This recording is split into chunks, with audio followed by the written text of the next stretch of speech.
Bon, je viens de regarder le combat de Joshua contre Ngannou. Je l'ai regardé avec Hélène, ma femme, et je peux te dire qu'à la fin du combat, elle était la mâchoire décrochée pendant 10 secondes comme ça. Elle a été choquée.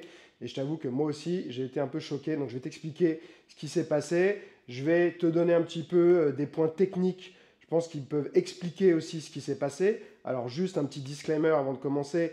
Moi, je regarde ça d'un point de vue technique, théorique de ce qui aurait pu être fait. Bien sûr qu'une fois qu'on est dans le feu de l'action, qu'on a un tueur à gages comme Joshua, il était vraiment en mode tueur à gages, aucune expression sur son visage, vraiment hyper froid. Il est venu pour faire son job et malheureusement pour Ngannou, il l'a très très bien fait. Donc voilà, je vais t'expliquer un peu pour moi la théorie de ce que j'ai pu analyser et ce que techniquement il s'est passé dans les knockdowns et les KO que Ngannou s'est fait infliger malheureusement pour lui.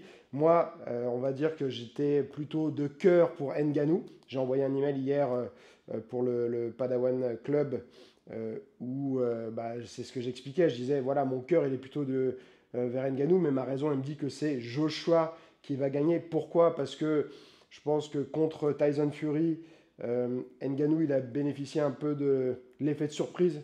Fury, il ne l'a pas pris au sérieux. Il n'est pas venu hyper préparé, on l'avait vu physiquement, il n'était pas du tout affûté. Fury, même s'il n'est jamais ultra affûté, mais là, c'était encore moins bien. Et je pensais qu'il a, voilà, à mon avis, je pense qu'il croyait que ça allait être une balade, et ça n'avait pas été une balade. Et Ngannou avait quand même été assez impressionnant, mais avec une boxe quand même très rudimentaire, qui va avoir du mal à surprendre quelqu'un voilà, de très haut niveau. Et donc je me disais, bon voilà, là Joshua, il a compris la leçon, ce qui s'est passé avec Fury. Il va arriver vraiment préparé, il a étudié Ngannou, hyper préparé, il a pris le combat vraiment au sérieux. Et puis il y a un peu ce côté que moi je trouve nul, mais MMA contre boxe anglaise. Et quand il y a un mec du MMA qui arrive à mettre un knockdown comme il avait mis à Fury, d'un seul coup, la boxe anglaise, toute la communauté de la boxe anglaise se sent quelque part insultée. Je trouve ça complètement débile. Et puis voilà, on voit les gens qui, je t'avais dit, tu vois, la boxe anglaise, c'est supérieur au MMA et tout. Ça, pour moi, ça n'a pas de sens, ces discussions. C'est des contextes différents. Et évidemment que, théoriquement, un combattant de MMA en boxe anglaise contre un combattant de boxe anglaise, il n'aura pas, voilà, il aura pas l'avantage, c'est certain. Allez, on passe directement donc à ce qui s'est passé. Je m'éloigne un peu. Donc, au début du combat, Ngannou, il avait une bonne stratégie, je trouve. C'est-à-dire qu'il fait ce que moi, en tout cas, je recommande souvent et que j'ai toujours aimé faire. C'est beaucoup du catch du bras arrière. Donc, la main arrière qui est là pour protéger. Tous les directs, donc que ce soit du bras avant, du bras arrière. Et puis également pour bloquer les crochets. Il avait son bras avant un peu loin, d'accord? Donc il était vraiment le bras avant assez éloigné. Ça, c'est pas un problème, ça se fait très bien du moment qu'on est conscient qu'on a quand même une bonne ouverture ici. Mais on voit que Joshua, lui, il avait un peu la même attitude, mais avec le bras avant plus proche, mais relativement bas, donc pas spécialement hyper protégé non plus. Ça, c'est un truc dont j'ai déjà parlé, mais il faut arrêter de dire qu'il faut tout le temps avoir sa garde. Il n'y a quasiment aucun boxeur de haut niveau qui a en permanence sa garde. Il va avoir sa garde les moments où il sent qu'il est en danger, et quand il est hors distance, en fait, ça favorise le relâchement d'avoir ses bras un peu plus baissés, on se fatigue moins et tout. Donc, il n'y a pas d'intérêt à garder les mains levées en permanence. Donc ça, c'était une petite aparté. Donc, il était, voilà, en stratégie. Je vais défendre beaucoup avec ma main arrière, essayer d'intercepter avec mon crochet de l'avant. Donc on l'a vu, dès que Joshua il essayait d'avancer, d'attaquer, bam, il y avait gros crochet de l'avant qui rentrait. Je me suis dit, tiens, bonne stratégie. Et ça a évolué un peu par rapport au combat précédent où, grosso modo, ce qui faisait le plus, Ngannou, c'était jab, jab, cross en avançant. Okay, donc départ, très bien. À un moment, il décide de changer de garde. Certainement parce qu'il se sentait à l'aise, parce qu'il s'est peut-être dit que ça risquait de perturber Joshua aussi, parce qu'on sait que souvent en boxe anglaise, ça pose pas mal de problèmes les gauchers pour beaucoup de boxeurs, parce qu'ils ont moins l'habitude. En MMA, il y a une culture où on change plus facilement de garde. Il y a beaucoup de combattants en tout cas qui le font. Il y a des avantages à changer de garde, même pour la lutte et tout ça. Donc Ngannou change de garde. Il adopte à peu près la même posture, la même position. Sauf que c'est là pour moi sa première erreur. Là où quand il était en droitier, il bloquait avec sa main droite. Okay, donc sa main qui est derrière. Quand il s'est mis en gaucher, il a continué à bloquer avec sa main droite qui était devant. Et donc là, Joshua a simplement en fait commencé à avancer avec quasiment, on peut voir ça comme une feinte, comme une sorte de feinte de jab, mais il a avancé, il est rentré hyper fort sur son direct de l'arrière.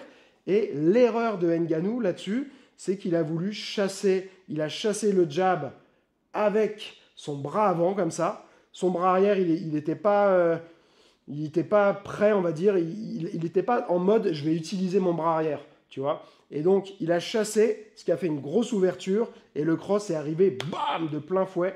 On voit que Joshua, il a vraiment avancé énormément. Sa jambe avant était plus loin que la jambe avant de Ngannou. Et donc, il a fait un geste technique parfait qu'on n'a vraiment pas vu venir. Et c'était vraiment magnifique.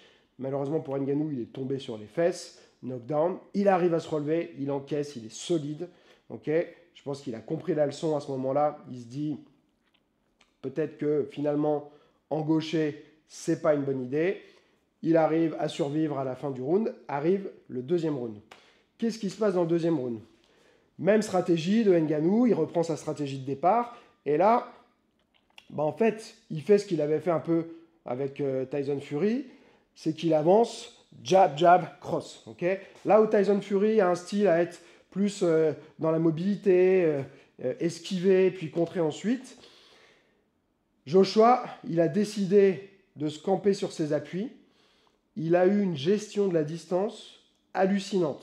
C'est-à-dire que souvent, là, ce qu'il a fait, quand il y a un jab qui arrive, le jab arrive là, la plupart du temps, on te recommande d'esquiver à l'extérieur. Okay, parce que c'est plus safe, tu ne te mets pas en face du bras arrière qui est le bras le plus dangereux. Et souvent, on fait jab-cross. Si tu esquives à l'intérieur, tu es en face du cross. Okay, mais il y en a qui le font, notamment par exemple Naoya Inoue, je crois qu'il a mis un KO il n'y a pas longtemps en faisant ça, un KO monstrueux, qui vont faire volontairement une esquive à l'intérieur du jab pour renvoyer l'overhand. Okay, là, Joshua, il n'a même pas été se mettre à l'intérieur.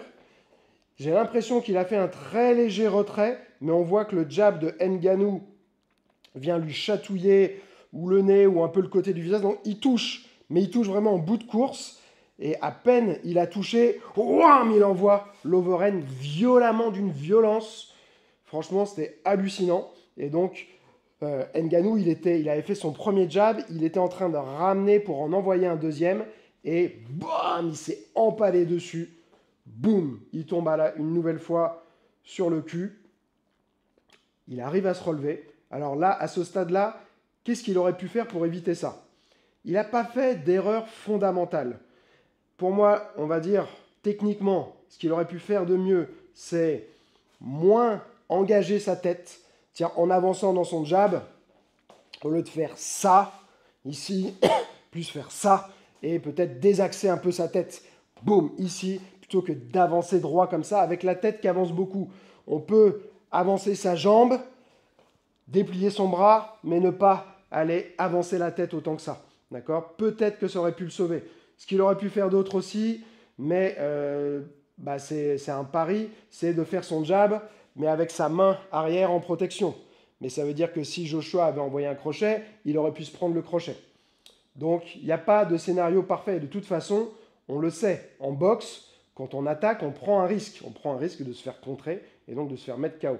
Donc, il n'y a pas vraiment de solution. Voilà. Moi, ce que j'aurais vu, c'est donc avancer un peu moins la tête, engager un peu moins le buste pour que la tête soit plus loin et peut-être désaxer un peu plutôt donc côté intérieur de la position ici que rester bien en face. Okay, il se relève.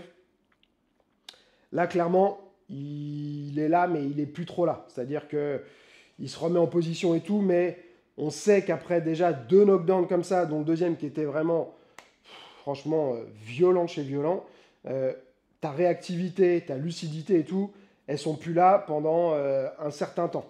Okay, quand tu es en super forme comme Ngannou, tu récupères plus vite, mais quand même là, ça lui a secoué le cocotier méchamment. Et donc, Joshua, il termine le travail. Il avance. Et wham, une grosse droite traversante. Boum. Et là, bah, on voit que c'est le chaos. On voit les jambes qui partent comme ça, le corps qui se plie en deux. Terminé, il a éteint les lumières. Ngannou, on a même dû lui mettre de l'oxygène et tout pour qu'il récupère. Donc vraiment un chaos ultra violent. Franchement, cette droite, c'était un missile scud de Joshua. Et il m'a impressionné parce que pas d'émotion. Je ne sais pas ce qui se passe dans sa tête et tout. Après, pendant l'interview, voilà, il a exprimé quand même un petit peu de joie, mais pas énormément. Alors, est-ce que c'est par respect pour Ngannou? Est-ce que quelque part en lui, ça le fait chier de mettre voilà, un chaos comme ça? J'en sais rien.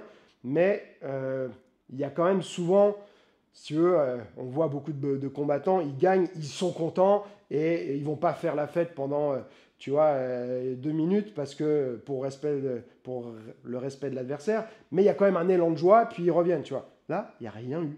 Il était vraiment en mode tueur à gage, froid, je viens faire mon boulot, j'exécute et je m'en vais, quoi. Donc voilà mon analyse. Maintenant, bah ouais, il va y avoir Tyson Fury contre Usyk. Et théoriquement, le gagnant devrait affronter Joshua. Mais là, Joshua était ultra, ultra impressionnant, en tout cas, je trouve. Donc voilà, super combat. Et puis, bah, j'espère que toi, tu as kiffé. Il y en a qui trouvent que voilà, les combats comme ça, c'est un peu du cirque et tout. Franchement, là, le combat était quali, quoi. Enfin, Ngannou, est-ce qu'il doit continuer dans la boxe? C'est une bonne question, tu vois. Pour moi, il n'est pas ridicule du tout, tu vois. Mais oui, il y a un gap entre un mec qui a été 2 fois champion du monde comme Joshua et Ngannou qui fait son deuxième combat de boxe anglaise. C'est des univers différents, c'est une manière de combattre différente. Voilà. Et en attendant, ce que j'ai apprécié aussi, c'est qu'après le combat, on voit Joshua bah voilà, qui parle à Ngannou, qui lui dit n'arrête pas la boxe, si tu veux, on discutera après et tout.